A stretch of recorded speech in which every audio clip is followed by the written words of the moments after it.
This section is entitled Antiepileptics. In this section, we'll be going over which medications are best to give for different types of seizures. In this next section, we'll discuss antiepileptic medications.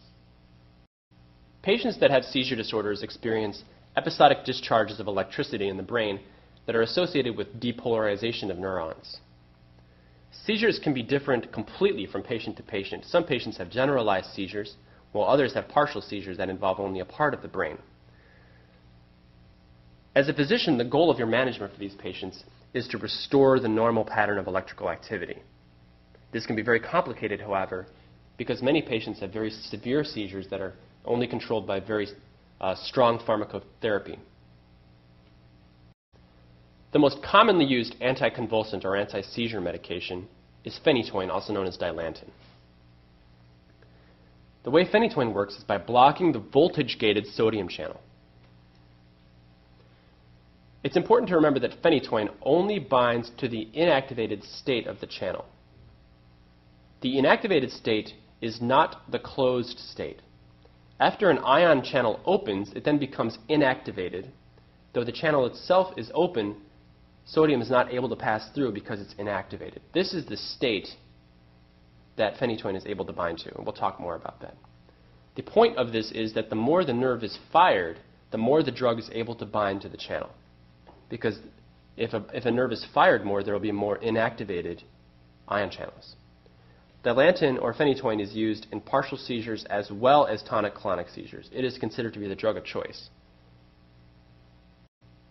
Here we have the different states of an ion channel. Remember that an ion channel is a protein and can have multiple gates that will regulate its inactivation and activation. When a channel is open, in this case we're talking about a voltage-gated channel, so therefore this would have to be a channel that has been depolarized and therefore would open in response to the voltage. There is a quick inactivation that occurs. And when this inactivation occurs, the channel is considered to be inactive. And this is the phase that Dilantin or phenytoin can bind. After a while, the ion channel is able to recover and is in its resting phase. This resting phase is not able to bind phenytoin. It's illustrated here how phenytoin itself is meant to bind here inside the channel. When the channel is closed or resting, the drug is not able to bind. However, when the channel opens, then the drug is able to access the inside of the channel and block it. The drug is illustrated here in red. Phenytoin, because of its complex pharmacokinetics, is a very difficult drug to dose. Again, phenytoin uses zero-order elimination kinetics. It also has a great deal of first-pass metabolism in the liver. It also induces multiple cytochrome P450 enzymes. It's important to understand that every drug, including phenytoin, has a therapeutic range of concentration of the drug in the plasma. And as the dosage increases of milligrams per day, you reach a point in the dosing curve where the concentration goes up very quickly, even though you haven't increased the dose that much. This is because of this zero-order elimination kinetics, meaning as the concentration increases, the elimination does not increase as well. Elimination is constant and not dependent on the plasma concentration. It's very important that you remember what the adverse effects of phenytoin might be. They can include sedation, which is very common, ataxia, diplopia. Gingival overgrowth is sort of the idiosyncratic side effect seen in phenytoin that you should know for the test. It can also cause osteomalacia. It can very commonly cause Stevens-Johnson syndrome more than other medications. It can also cause a block of insulin release from islet cells, causing diabetes, and it can also cause pain on injection. Here we see illustrated after long-term therapy how patients may develop gingival hyperplasia.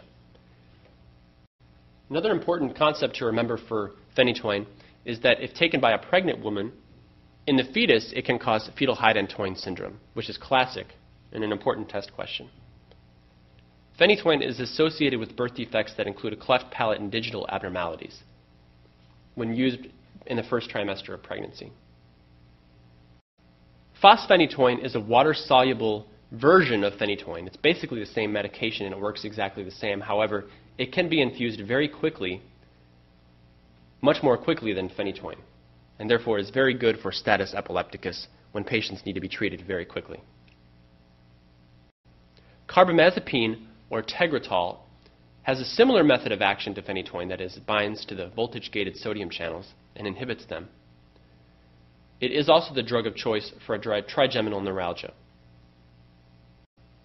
The side effects of carbamazepine include the same ones as phenytoin, except it does not cause gingival hyperplasia. Ethosuximide is another anti-seizure medication that works by blocking calcium ion currents in the thalamus. It's very effective for absence seizures. In fact, it is the drug of choice. Valproic acid is another medication that we use for seizures. We're not clear on its method of action, but it's used not only for seizures, but also for bipolar disorder, some schizophrenia-like symptoms, as well as migraine headaches. The adverse effects of valproic acid should be remembered for the USMLE Step 1. It's known to cause hepatotoxicity, therefore these patients need to have their LFTs checked periodically. It can also be a teratogen, so it should not be taken by pregnant women unless they absolutely have to. It's classically known to cause weight gain as well in patients. Some other anticonvulsants that we'll talk about include lamotrigine, also known as Lamictal. Lamictal works by inhibiting, again, voltage-gated sodium channels, and it's used for a lot of different seizure disorders, including absence seizures. Lamictal has one of the highest rates of dermatologic reactions, including Stevens-Johnson syndrome, but it does have a very good safety record in pregnancy. Some other anticonvulsants you should be aware of include topiramate or Topamax, which blocks channels as well. It's also a weak inhibitor of carbonic anhydrase, so it can cause a little bit of diuretic effect. Vigabatrin is a newer anticonvulsant that's still being tested. This is an inhibitor of the enzyme that degrades GABA. It's known to cause visual field defects as a side effect. This medication most likely is less likely to be seen on the test as others. It'll be important for you to remember that the drug of choice for most tonic-clonic seizures would be phenytoin or Dilantin. Usually when a patient is having a seizure, we will give phenytoin or fosphenytoin, and at the same time we will also give a benzodiazepine.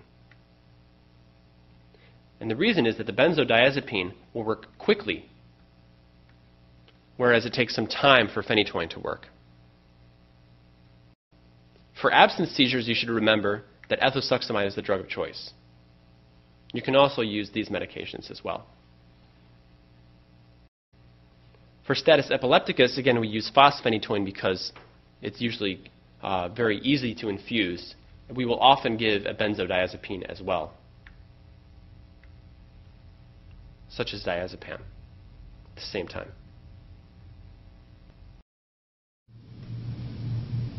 This concludes our section on antiepileptics. Our next section involves anesthetic medications.